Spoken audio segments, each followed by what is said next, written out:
Yoga for the calf muscles and hamstrings. Calves, hamstrings. That's pretty much what this video is going to be about. So I hope it helps you in some way feel better about your calves and your hamstrings. Thanks for being here.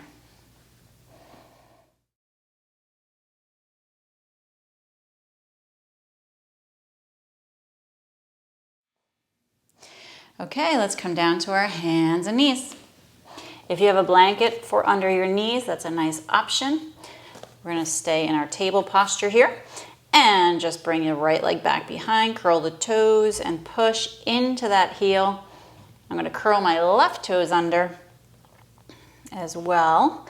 And now I'm just going to rock forward very gently and then rock back. Rock forward and then back. So every time I rock back, I'm giving a little extra push into my right heel. Breathe deeply and notice how that feels in the back of your leg. Fingers are wide, elbows are soft. Forward and back. Once you come back the next time, hold it and push into that heel. How are your calf muscles? Do you walk up and down stairs a lot? Do you run? Do you walk a lot? These stretches are going to help you out today. Let's lower that right knee and extend the left leg. Curl toes, push into the heel, and we're going to rock forward and back. So it's very gentle nudging to help open up the calf muscles. Fingers are wide, elbows are soft, and the breath is deep.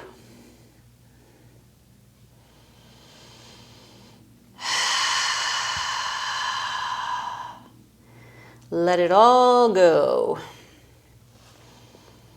What is worth holding on to in your life? Good health, family, friends. Let's push back into that left heel, hold it there.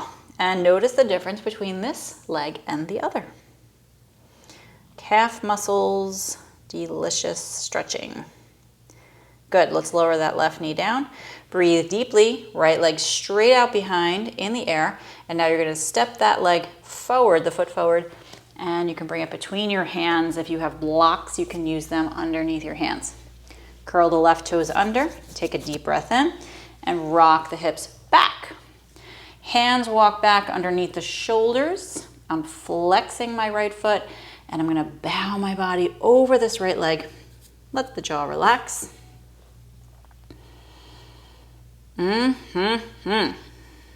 Hamstrings and calves. Feel that? The more you flex, the more you feel.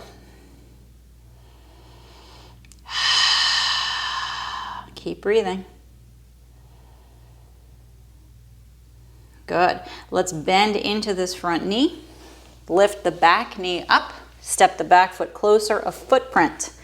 And now if you need to, you can step your right foot a little wider across your mat, maybe heel toe, one heel toe wider. You're going to straighten both legs, square the hips, pull the belly up and over your right leg, and drop your head.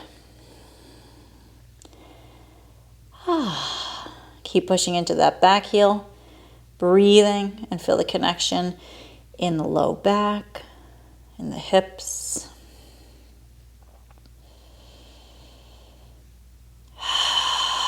Deep breath. Woo, good. Bend the front knee. Let's step that back foot back again and lower the back knee to the ground. Right knee comes underneath the body. Excellent.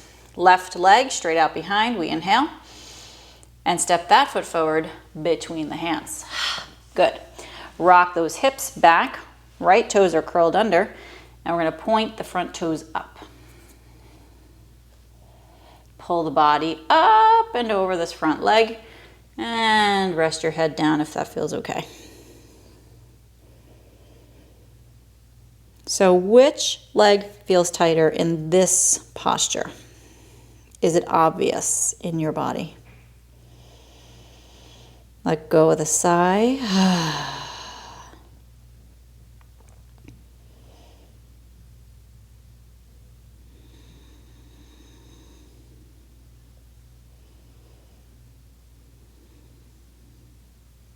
Rock forward, breathe deeply, lift the back knee, step that back foot closer, about a footprint, maybe a little wider with the front foot. Square your pelvis, lengthen through the crown of your head, soften your jaw, and bow over this front leg. So we're going to give a good push into that front foot. Both feet are pretty straight here. It's going to help square the pelvis, pulling the left hip forward, right hip back, and just noticing the breath.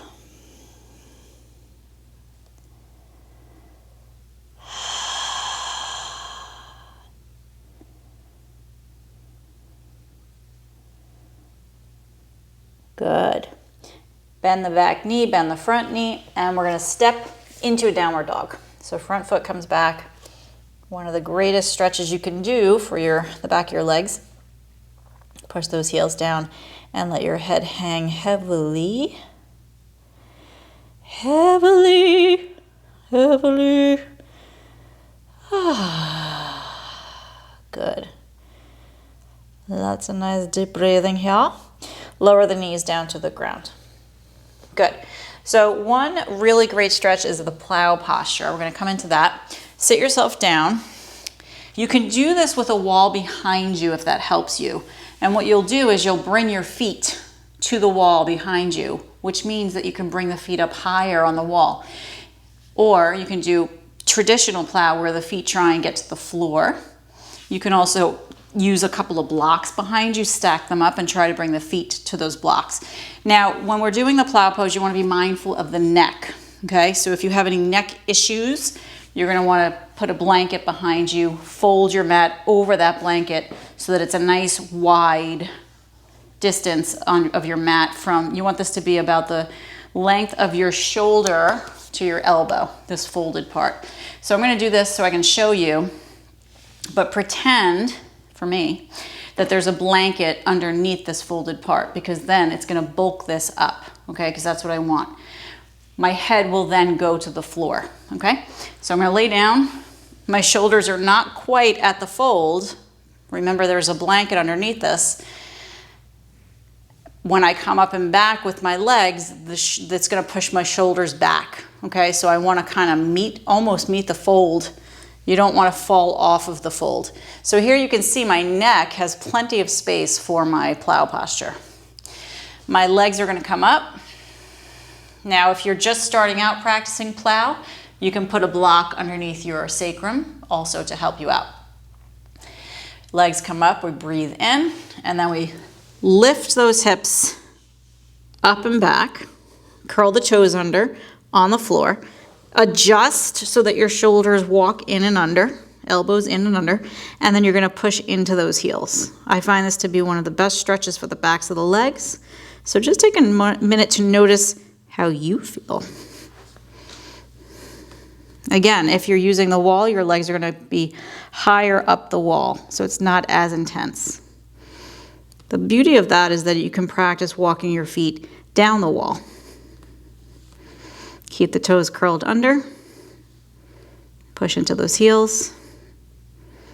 Backs of the legs pressing towards the sky.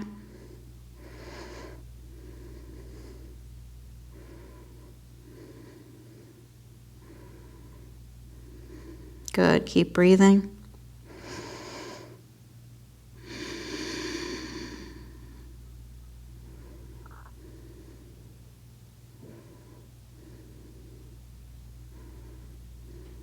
Actively pressing the heels towards your imaginary wall, or maybe you have the wall there.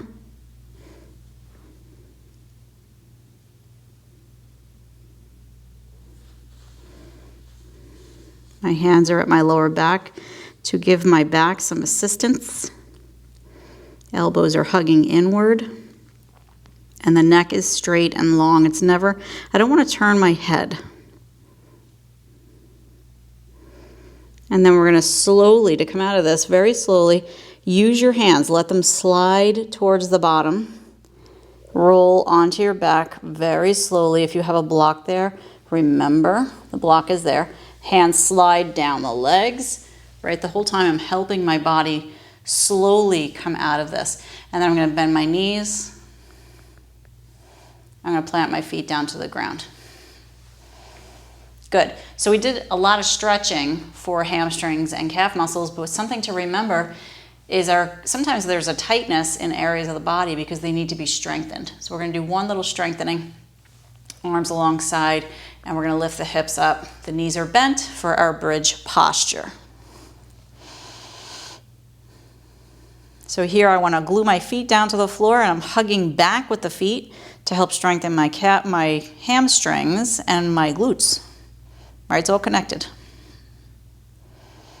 Keep breathing.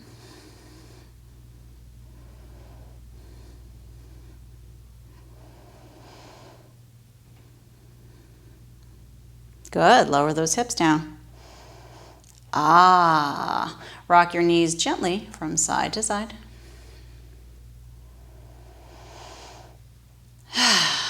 Good.